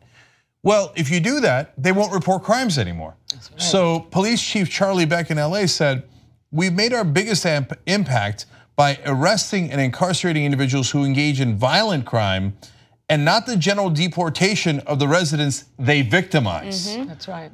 That's such a great point. And that's a cop, that's the LA Police Department chief. And by the way, they've done a pretty good job of bringing down crime specifically from MS-13 here in LA. And there's been studies that show sanctuary cities have less crime than non-sanctuary cities. Why? Because they actually let you report the crime without deporting you. The one thing that I'm just really getting tired of is that the face of immigration is always brown. And it's every time they talk about immigrants, they are specifically talking about Latinos, Mexicans that are coming from across the border. When people migrate here from all over the world, and you people who keep talking this shit, your great-great-great-great-grandparents migrated here from somewhere else. But all immigrants are not from Mexico or Latin America, and it gets really sickening as a brown person to hear. Every time you hear the immigration thing, you talked about Politicon, people were walking by me chanting, "Build that wall" to me, and I'm Puerto Rican. You know, we didn't build the wall in the ocean. Who's gonna build it? Seals? Like dolphins? Like, it's so annoying to have to hear. Every time you talk about immigration and I'm in a room, people look at me. All people that come here who are illegal immigrants are not from Latin America, and that gets really old. So I know that Puerto Rico is an island because Donald Trump told me. You remember and there's that a lot of quote? water. Yeah, he said Puerto Rico is an island. Well, the rest of us already knew that. He's like, it's surrounded by water, big water, ocean water. That's the quote. He's unreal. Everybody knows that an island is surrounded by water, big water.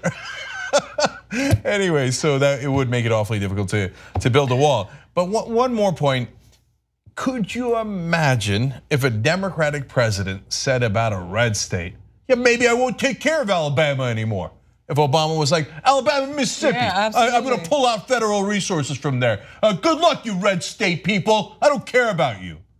Oh my God, heads would have exploded. He hates real Americans. Can you believe what he's saying? He's supposed to represent all of us. You know, they're such special little snowflakes, these Republicans.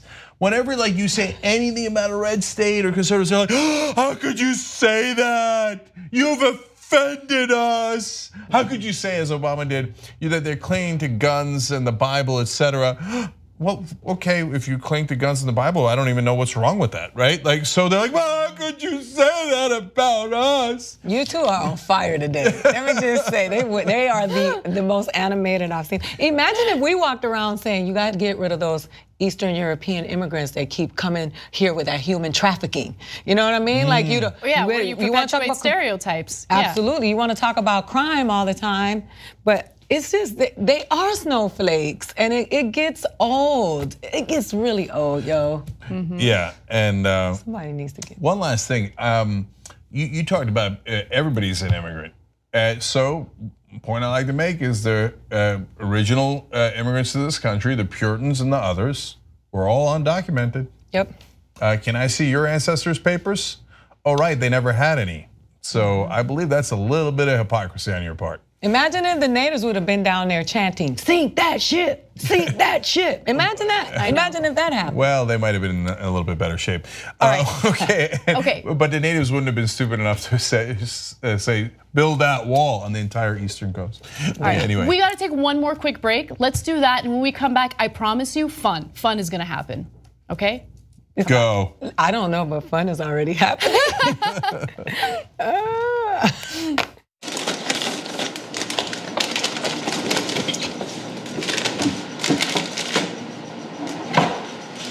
What's J&A? Ja'Cory and Arthur. You guys share a mug? Yeah, you both take our hot cocoa black. That doesn't make any sense. Plus, I'm right-handed and Arthur's left-handed, so our lips wouldn't even touch the same area. It's perfect. No, I'm not left-handed. What do you mean? I've seen you type with your left hand. Yeah, and also with my right hand. That's how typing works.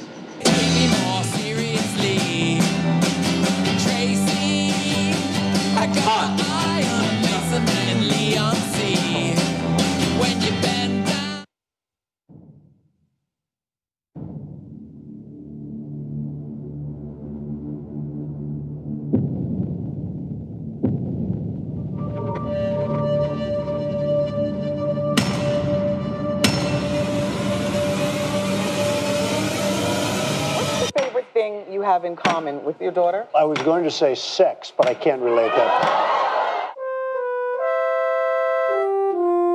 You said I had small hands. They're not small, are they? I never heard that one before.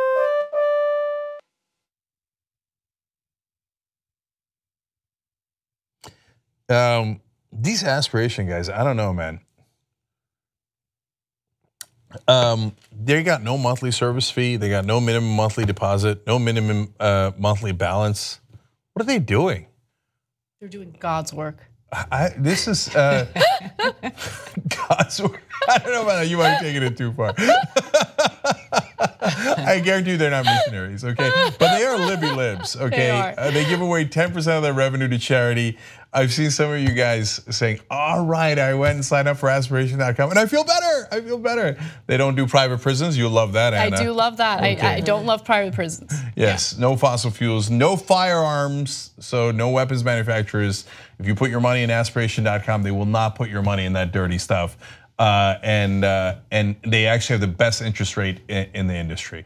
So go with a progressive financial institution like aspiration.com. You'll be better off financially and you'll feel better. All right, guys, we'll be right back. I'm doing it.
All right, back on a Young Turks. 2 quick tweets for you guys. Matt Odom says, that's one reason why I can't ever be president. Screw Alabama. I'd let them loose the second after I was sworn in.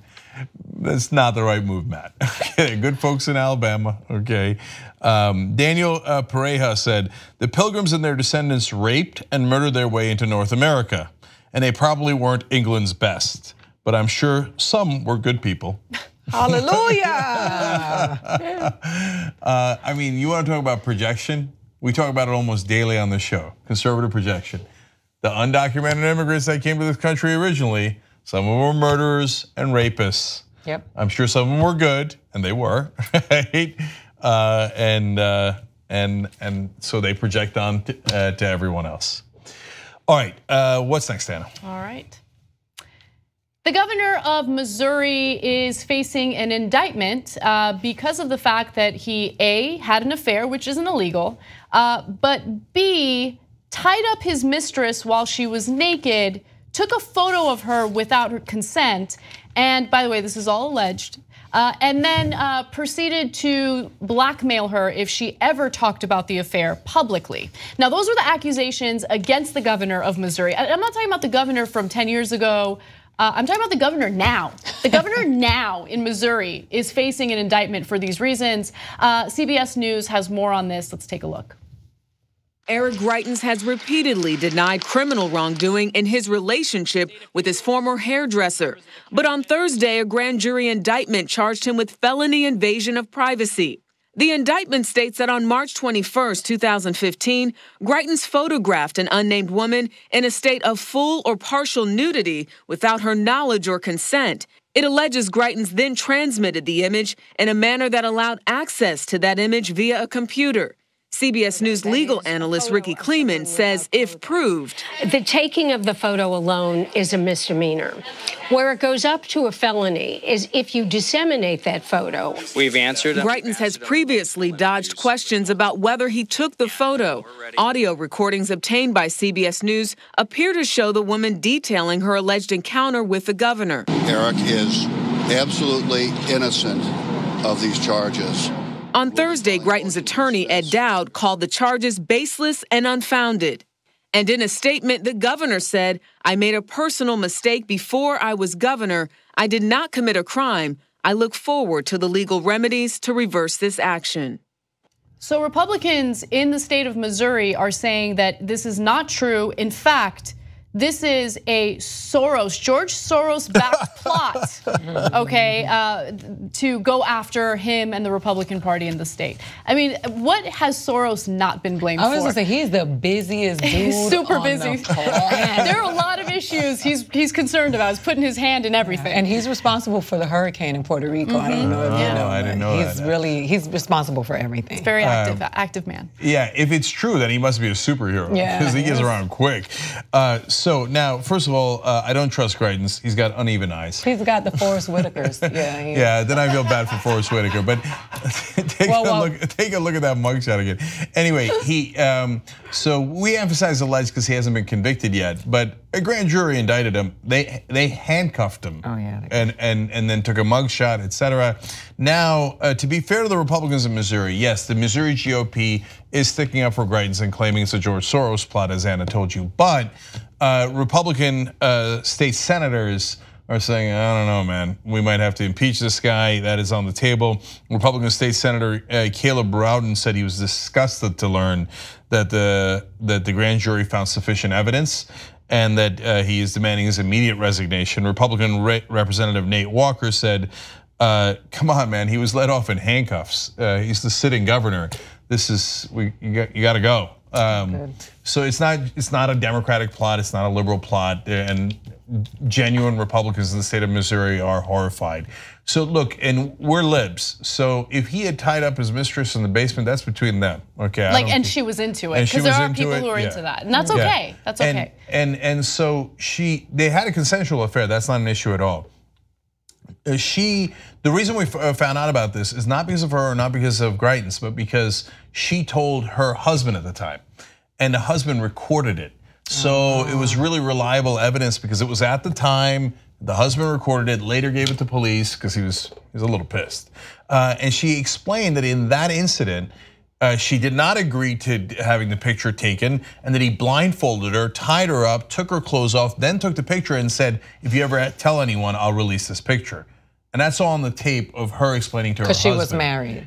Yeah, because, well, he didn't want it to affect his political career. No, but he threatened her to because she was but married. Not only married, but put it on the internet. It's revenge porn, it's disgusting. So. Yeah, so if it was just a consensual affair, I don't know, maybe some conservatives would be mad, but apparently they're not mad about that at all anymore. They're not mad about consensual affairs. But I wouldn't be mad. Progressives shouldn't be mad. That's their business, and that's between him and his family.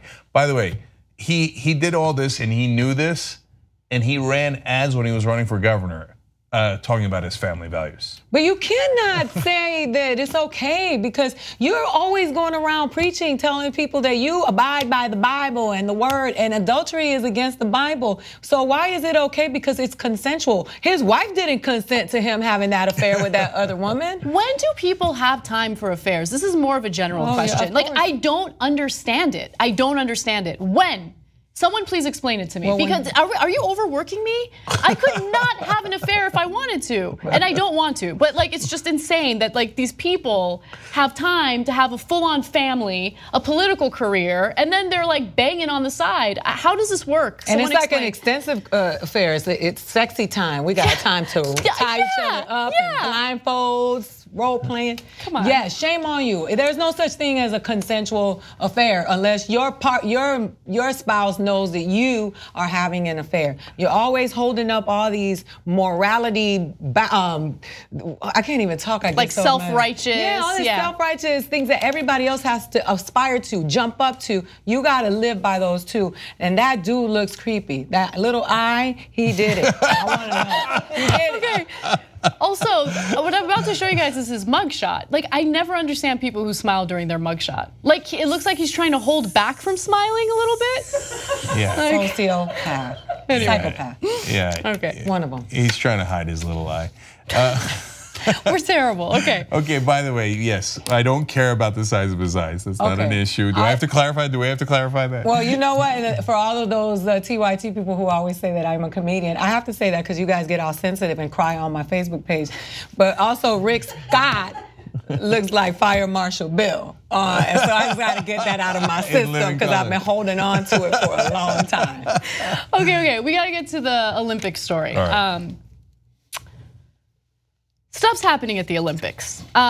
Primarily, people are winning medals. We all know this. However, doping has been one of the bigger topics in past Olympics. And this year, Russia specifically has been penalized for past doping scandals. So as a result, Russian athletes are not allowed to fly the Russian flag. Their flag isn't shown in any of the Olympic imagery. And you would think that some of these Russian athletes would be a little more careful with their doping this time around. But so far, 2 Russian athletes have tested positive for doping. First, there was a Russian curler who tested positive, and then the more recent case is the one that I particularly enjoy. So it is a Russian bobsledder. She is a Russian bobsledder. Her name is Nadezhda Sergieva, and she wore this wonderful shirt that says, "I don't do doping." But then she tested positive for doping. Oops. Russian Bobsled Federation President Alexander Zubkov announced that she tested positive for a banned heart medication known as trimethazine, and that's not good. So she does do doping. She apparently likes the doping. She denies that she ever even took the medication, but again, she tested positive for it, so I don't know what's going on there. And the Russian Bobsled Federation president announced it, but nonetheless, Trump denies it. He says she strongly denies it. She strongly denies it. So there must not be any. I don't know. I feel like this story is overblown. No. It's just a fun little story. Yeah. But Did he really deny it? No. I was gonna say I'm leaving. I can't take anymore. But the thing is, it's like you can see him doing it, Yeah, couldn't of you? course. Right? Like those poor Russians. What? I can't believe they're doing this to them. Anyway, usually when people say I don't do doping, they probably are. It's like I feel like she thought that shirt would protect her. Like if I just wear a shirt that says I don't do doping, then no one will think that I'm doping. I mean, that is a classic case of, I don't know if it's projection, but yeah, it's as old as Shakespeare. Methinks the lady doth protest too much. Right. And it's the same thing that Trump does. I'm a very stable genius. Wait, was anybody questioning your stability? Well, actually, kind of. And you're insecure about it. That's why you're screaming on Twitter that you're a very stable genius. I'm gonna get a shirt that says I don't fornicate. Well, that might send the wrong message. Anyway, I have big hands. So one more thing, I disagree with you, Anna, on this very important story. Why? I think the funnier one is the Russian curler who did doping. Why? What doping do you need to do this with a broom? No. Have you ever like aggressively swept your home? It is exhausting. I never aggressively sweep without doping. I do. And I feel like, if I really wanted to enhance my performance in sweeping my home, I would take hard medication. It's unbelievable. I stopped sweeping when my kids got in middle school, but it was pretty hard work back in the day. But there are so many jokes on my Facebook page from other comedians about curlers. They made me cry laughing. It was just like, dude, come on, man. I mean, if you're doing competitive weightlifting, if you're doing curling like this, okay, fine, I get the doping. But curling, the sweeping, and the No, but you're. Come on. Look, I know. To us, it looks silly, but it's still an athletic thing to do, and it's not easy. I bet if you were up against other curlers, you would really struggle. And he's at the Olympics, so he's like one of the best curlers in the world. Yeah, right? look, I don't curl my hair. Yeah, it's me a lot too. Of work. You know what? Don't make curling. me. Like I can't. I'm sure I couldn't make the American curling team, but like, don't make me go back to Turkey and become a Turkish Olympic curler. Damn! I dare you. I dare you to do it. They're like, where are we gonna find ice for you? And for those of you snarky, self-righteous people that are like, you're making fun of somebody who's in the Olympics, I'm not making fun of somebody who worked really hard to get to the Olympics in a sport that they love and respect. I'm talking about somebody who took medication to beat somebody else at a sport that looks like sweeping the floor. But also, look, you got to hand it to the Russians for having giant sets of balls. And what I mean by that is, like, they just shrunk a little bit because of the doping. No, that's true. But well, I don't know about that. But what I mean is, like it's like there's extra scrutiny, and they'll still do the doping. Yeah. It's entitlement. Yeah, it's amazing. Okay, let's squeeze in the last story. Okay. Emotional support animals. Do they really provide emotional support? And I'm not talking about what we all think. I'm talking about scientific evidence to back it up. Now, recently, Vox asked this incredibly important question to Molly Crossman. She's a psychology researcher at Yale. And what she says is that there's actually no scientific consensus. There's no scientific evidence, conclusive evidence showing that emotional support animals provide the emotional support that they purportedly do, right? Okay, so I have to jump in and make 3 points about this. If you read this whole Vox article, you will come away, I think, thinking the same thing I thought, which is Molly Crossman is the smartest person in America. Her answers were terrific. She's like such a scientist. She's like, not enough data. Here's what data shows. Here's what data doesn't show, etc. Number 2, she made a point that made me go, oh, that's so smart. She about this particular issue, the heart of the issue. She said, look, if you got these emotional support animals, what we're trying to get you to do if you have a phobia, for example, phobia of heights, is we're trying to get you to face it a little bit at a time, nice and easy, etc., and then know that you can get past it. But if you're relying on an animal, then you're gonna think, oh, it was because of Buddy that I could face my fear. And then without Buddy, then you can't face that fear, right? And whatever. So it's a little BS. counterproductive, could be a little counterproductive. But my favorite part of the story is she gave an example of how they once brought an emotional support animal onto a college campus at Washington University in St. Louis. It was a bear cub. And so they're like, oh, this bear cub is gonna help you, except for the fact that it's a bear. Until it grows up. No, not even grows up. It attacked the students. He's like, lunch. Instead of giving them emotional support, he tried to rip them apart. Look, science is important, but I think in some cases science doesn't matter. In this case, science doesn't matter. Animals provide emotional support. I know this from personal experience. Molly, I guess you're smart. You're at Yale or whatever, but I'm not buying what you're selling. So I want to say this. I know your relationship with your dog because I follow you on Instagram, but you have consideration for your dog. I'm an animal lover. So I will say this. That lady that was on the airplane with me that squished her dog under the seat and the dog was like that the whole flight, shame on you. The lady that was at the grocery store that had her dog trembling, shame on you.